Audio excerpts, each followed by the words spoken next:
Welcome. This video will guide you through the instructions for using the Canine Parvovirus Antigen Rapid Kit. First, open the product box and check that all components are included. To start the test, place the Canine Parvovirus Antigen Rapid device on a flat surface.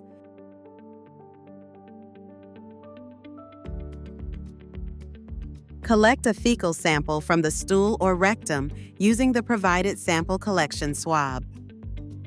Next, peel off the foil seal from the tube containing the sample dilution buffer. Then insert the fecal collected swab into the buffer tube and stir it well to thoroughly extract the virus.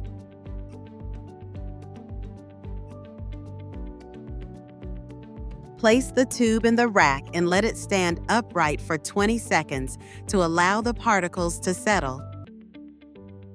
Using the dropper, collect the supernatant of the sample solution and add 4 drops into the sample hole on the test device.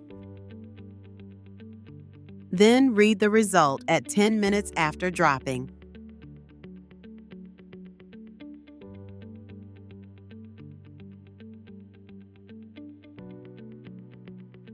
Now, let's see how to interpret the results.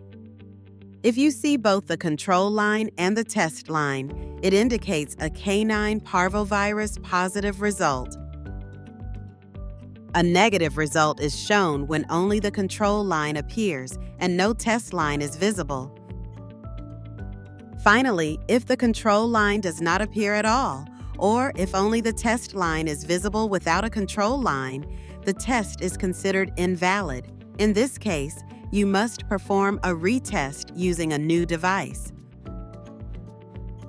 Thank you for watching. If you have any questions, please contact us by email.